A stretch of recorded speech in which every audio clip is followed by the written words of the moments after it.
కాబట్టి యోహాను సువార్త 4వ అధ్యాయంలో 24వ వచనము, దేవుడు ఆత్మ గనుక ఆయన ఆరాధించువారు ఆత్మతోనూ సత్యంతోనూ ఆరాధింపవలెను.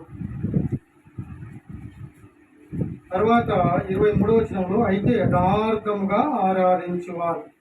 కాబట్టి దేవునికి కావాల్సింది ఏంటంటే యథార్థంగా ఆరాధించాలి, యథార్థంగా ఆరాధించాలా.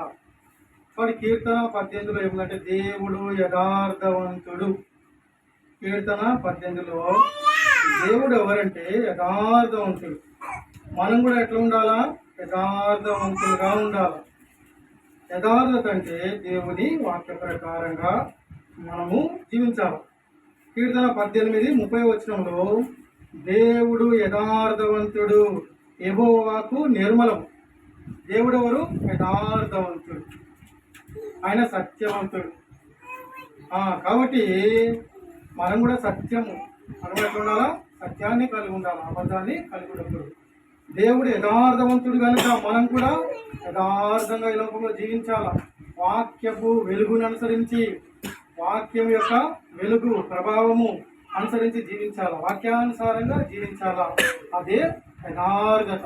మన స్థితిని మనం ఒప్పుకొని మనము దాన్ని విడిచిపెట్టి వాక్యానుసారంగా లోకంలో జీవించాలా. అదే యథార్థత. అయితే దేవుడు ఏం చేసినాడు? దేవుడు నరులని యథార్థవంతులుగా పుట్టించినాడు. అయితే వారు వివిధ తంత్రాలు కల్పించుకున్నారు. ప్రసంగి గ్రంథము 7వ అధ్యాయం మాట చదవండి తీసినారు. అయితే దేవుడు నరులని యథార్థవంతులుగా పుట్టించినాడు. అయితే మానవులు ఏం చేసినారు? వివిధ తంత్రాలు కల్పించుకున్నారు.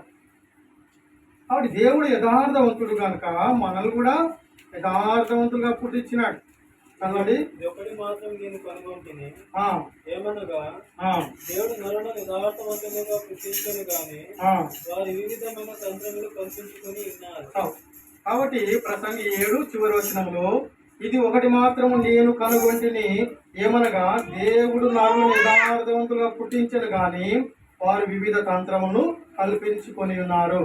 తంత్రములు అంటే సొంతంగా ఏర్పాటు చేసుకున్నారు. అయితే దేవుడు ఏంటంటే దేవుడు యథార్థవంతుడు కనుక మనం యథార్థంగా ఉండాలా, వాక్యానుసారంగా ఉండాలా. ఉదాహరణకు సమరయశ్రీ యేసు ప్రభువుని అడుగుతూ వచ్చినాడు, ఏమని? నీ భర్తను పిలుచుకొని రమ్మని. అయితే ఆమె ఏం చెప్పింది యథార్థంగా నాకు భర్త లేడని చెప్తూ వచ్చింది. ఒప్పుకున్న తన స్థితిని ఒప్పుకుంటూ వచ్చింది. అయితే యేసు ప్రభు చెప్పిన మాట ఏంటి? నీకు 5 పెనిమిట్లున్నారు, ఇప్పుడున్నవాడు 6వ వాడు అని చెప్తూ వచ్చినాడు. అంటే దేవుడు హృదయమును ఆంతర్యమును సమస్తమును ఎరిగినవాడు. ఇక్కడ సమరయశ్రీ ఎట్లా ఉంది? సమరయశ్రీ ఒప్పుకున్నది. యూదులు సమరయతో సాంగత్యం చేయరు, యథార్థత ఒప్పుకున్నది. వాళ్ళు మా దగ్గరికి రారు, మా ప్రాంతానికి రారు, వాళ్ళు చుట్టూ తిరిగి వెళ్తారు, మమ్మల్ని సమానంగా చూడరు అని ఆమె యథార్థంగా చెప్తూ వచ్చింది. తనకు భర్త లేడన్న సంగతి కూడా యథార్థంగా చెప్తూ వచ్చింది. కాబట్టి ఇప్పుడు సమరయశ్రీ కూడా యథార్థముగా యేసు ప్రభువుని భర్తను పిలుచుకొని రమ్మన్నప్పుడు నాకు భర్త లేడని చెప్తూ వచ్చింది. అదే రీతిగా దావీదు కూడా యథార్థవంతుడు. దావీదు తన జీవితంలో బత్షెబతో పాపం చేసినప్పుడు నాతాను ప్రవక్త ఆ స్టోరీ అంతా చెప్తూ వచ్చినాడు. చెప్పినప్పుడు దావీదు ఏమన్నాడు? అప్పుడు నాతాను ప్రవక్త, ఆ పాపము చేసిన వాడు నీవే అని చెప్తూ వచ్చినాడు రాజుతోటి. రాజు ముందు ధైర్యంగా ఆ పాపము చేసిన వాడు నీవే అని నాతాను ప్రవక్త ధైర్యంగా పాపం చేసిన వాడు పాపం చేసినాడని ఖచ్చితంగా చెప్తూ వచ్చినాడు. అట్లా ఖచ్చితంగా చెప్పడమే యథార్థత. అప్పుడు దావీదు కూడా ఏమన్నాడు? నేను పాపము చేసి నన్ను ఒప్పుకున్నాడు. ఇది యథార్థత. దావీదు తన పాపాన్ని ఒప్పుకుంటూ వచ్చినాడు.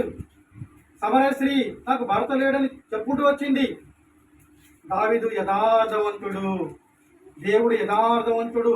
మనల్ని కూడా దేవుడు యథార్థవంతులుగా పుట్టించినాడు. దావీదు ఏమన్నాడు? నాతాను ప్రవక్త హెచ్చరించినప్పుడు, నేను పాపము చేసి తిని అని ఒప్పుకున్నాడు. అయితే నాతాను ప్రవక్త, నువ్వు పాపం చేసినామని దేవుడు నీ పాపాన్ని పరిహరించినాడు. మన జీవితంలో కూడా దేవుడు మన యథార్థవంతులుగా పుట్టించినాడు. మనం పాపం చేసినాము, అయితే దేవుడు మన పాపాన్ని పరిహారం చేసినాడు. తన రక్తాన్ని కార్చినాడు, తన శరీరాన్ని పెట్టినాడు. కనుక ఈ లోకంలో మనం ఆయన కృతజ్ఞతలమై జీవించాలా. మన పాపాన్ని పరిహారం చేసినాడు, మన కొరకు రక్తాన్ని ధారగా పోసినాడు, శరీరాన్ని పెట్టినాడు, సమస్తాన్ని ఇచ్చినాడు. కాబట్టి సమరయ స్త్రీ యథార్థంగా తన స్థితిని ఒప్పుకుంటూ వచ్చింది. దావీదు యథార్థంగా తన స్థితిని ఒప్పుకుంటూ వచ్చినాడు. ఏమో నేను పాపంలోనే పుట్టినవాడును, నా తల్లి నన్ను పాపంలోనే గర్భం ధరించింది, నేను పాపిని, నన్ను కడుగుము, నన్ను శుద్ధీకరించుము, నన్ను పవిత్రపరచుము, నాకు నూతన హృదయం దయచేయమని దావీదు ఒప్పుకుంటూ వచ్చినాడు. మన జీవితంలో కూడా ఏమైనా మనం తంత్రాలు కల్పించుకుంటే లేదా వాక్యానికి భిన్నంగా ఉంటే మనం కూడా మన పరిస్థితిని సరి చేసుకున్న భద్రమై ఉన్నాం. అంతేకాకుండా యోబు కూడా యథార్థవంతుడు. యోబుకి మరి కుమారులు, కుమార్తెలు, గాడిదలు, పశువులు, తర్వాత మరి గొర్రెలు అన్ని కోల్పోయినప్పుడు దావీదు ఏమన్నాడు?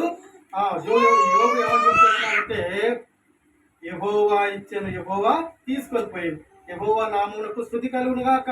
అంటే యోబు కూడా యథార్థవంతుడు. ఇవన్నీ నావి కావు, ఇవన్నీ దేవుడు ఇచ్చినాడు, దేవుడు తీసుకొని పోయినాడు. నేను తల్లి గర్భం నుండి ఏరిలే లోకానికి వచ్చినాను, తిరిగి ఆ రీతిగానే లోకం నుండి వెళ్ళవలసి ఉంది. దేవుడు ఇచ్చినాడు, దేవుడు తీసుకొని పోయినాడు, దేవుడికి స్తుతి కలుగును గాక అంటూ వచ్చినాడు. కాబట్టి యోబు యథార్థవంతుడు, దావీదు యథార్థవంతుడు. తర్వాత సమరయ స్త్రీ కూడా యథార్థంగా తన స్థితిని ఒప్పుకుంటూ వచ్చింది. అయితే దేవుడు ఏం చేసినాడు? మనల్ని కూడా యథార్థవంతులుగా పుట్టించినాడు. మనం కూడా యథార్థంగా ఉండాలి. యథార్థత అంటే ఏంటంటే వాక్య వెలుగులో జీవించడం. దావీదులాగా సమరయ స్త్రీలాగా ఉన్నదున్నట్టు ఒప్పుకొని ఏమైనా ఉండకూడదు ఉంటే విడిచిపెట్టడమే యథార్థత. వాక్యానుసారంగా దేవుడు చెప్పిన ప్రకారంగా, దేవుని ఆజ్ఞల ప్రకారంగా, దేవుని విధి ప్రకారంగా, విధి విధానం ప్రకారం నడుచుకోవడమే యథార్థత. అయితే దేవుడు ఏం చేస్తాడు? యథార్థవంతులకు తోడుగా ఉంటాడు. సామెతలో అనేక మాటలు ఉన్నాయి. యథార్థవంతులకు ఆయన తోడుగా ఉంటాడు. అంతేకాకుండా కీర్తనలో ఒక మాట ఉంది, యథార్థవంతులకు ఏ మేలు చేయక మానడు. కీర్తన 84 చూద్దాము, చివరిలో ఉంటుంది. ఆయన మరి యథార్థవంతులకు ఆయన ఏ మేలు చేయక మాడు. కీర్తన 84:11 వచ్చిన, దేవుడని యెహోవా సూర్యుడును కేడునై ఉన్నాడు, యెహోవా కృపయు ఘనతయు అనుగ్రహించును, యథార్థంగా ప్రవర్తించు వారికి ఏ మేలు ఆయన ఏ మేలు చేయక మానడు.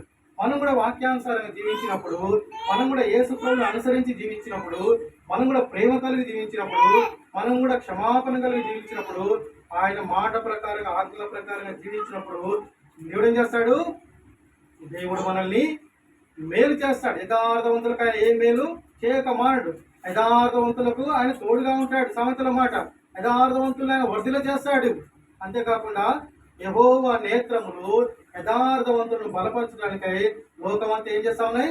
సంచారం చేస్తా ఉన్నాయి. కాబట్టి నీ జీవితంలో, నా జీవితంలో దేవుడు మనకు తోడుగా ఉండాలంటే మనం యథార్థంగా ఉండాలా. దేవుడు మనకు వర్ధిల చేయాలంటే యథార్థంగా ఉండాలా. మనం యథార్థంగా ఉంటే ఏ మేలు చేయక మానడు. మనం యథార్థంగా ఉంటే మనల్ని ఆయన బలపరుస్తాడు. దావీదుని ఎట్లా ఆశీర్వదించినాడు, యోబుని ఎట్లా ఆశీర్వదించినాడు, మనల్ని కూడా దేవుడు యథార్థంగా ఉంటే మనల్ని ఆశీర్వదిస్తాడు. కనుక మనం యథార్థంగా ఉండభద్రమై ఉన్నాం. యథార్థంగా అంటే వాక్యానుసారంగా, దేవుని మాట ప్రకారంగా, దేవుని ఆజ్ఞల ప్రకారంగా మనం యథార్థంగా ఉండాలి. దావీదు తను పాపం చేసినప్పుడు నేను పాపము చేస్తున్నానని ఒప్పుకున్నాడు. ఒప్పుకోవడం కాకుండా తన పాపాలు ఒప్పుకొని విడిచిపెడుతూ వచ్చినాడు. సమరయ స్త్రీ తన స్థితిని ఒప్పుకుంటూ వచ్చింది. అయితే దేవుడు ఏం చేసినాడు? నరులను యథార్థవంతులుగా పుట్టించినాడు. వారు వివిధ తంత్రాలు కల్పించుకున్నారు. కాబట్టి మనం కూడా వాక్య వెలుగులో మరి దేవుడు యథార్థవంతుడు, మనల్ని కూడా యథార్థవంతులుగా పుట్టించినాడు. కనుక మనకు వాక్యానికి భిన్నమైన ఏమైనా తంత్రములునేమో మనల్ని మనం పరిశీలన చేసుకొని ఆయన శరీరంలో, రక్తంలో పాలు పొందబద్ధమై ఉన్నాం. కాబట్టి మనల్ని మనమే పరిశీలన చేసుకోవాలా. కాబట్టి